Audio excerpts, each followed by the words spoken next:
Sanibonani umlandelo. Njengamanje-ke part 3 wevidiyo lana ngikhuluma usuyilinkile i-account yakho yabo isigcina i-connectile. Okay, istep esilandelayo uzala ku-home. Moya ku-home ithabo lakhona u-trade bese uthinta la partner ndawo.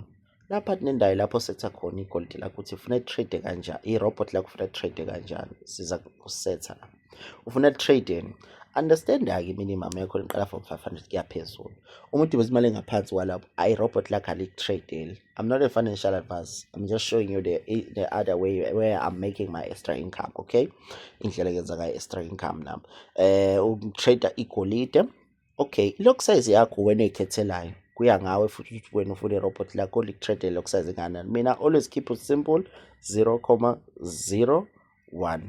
Mase ngiza la ngifuna trade kanjani i-robot lakho ufuna trade maku-buy pen noma ufuna trade maku-sell pen noma ufuna trade kokubili maku-buy no-sell ngithe both because ngifuna trade both uma kuya phezulu noma iya phansi. Okay, ngisebani MT5 capital letter M T5.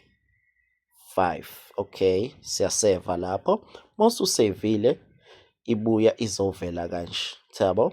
Emva kwalokho usuqedile ukusetha lokho home. Okay, let's say nje manje ukuthi usuyisethile njengoba ngikwenza ngitshengisa. Uzothinta utrade la. Uyawubona HFM ovela lapha siphinde sokucisha stop. Uyawubona uhamba futhi wavela. Suthinta la HFM. HFM wethu uzositshela uthi i-robot lakho ufuna trade ngiphi mode. Asingene nayo i-mode aggressive, normal. Mina ngithanda normal ke. Normal nje angifuni ukuthatha ama-trade bese ngithi yebo. Emva kwalokho ke i-robot lakho ubona ngalo HFM lo ukuthi i-robot lakho li-on. Uma lo HFM usuka lapha kusho ukuthi usucishile i-robot lakho. Ikhathi right ke engiyambuza ngawo abaphathi ba-FX forum ukuthi what time should we open the robot? They always say around 1 o'clock kwasemini ulivale ngo-4 o'clock kwasentambama kwantambama. Noma ngathi 5 o'clock kwantambama.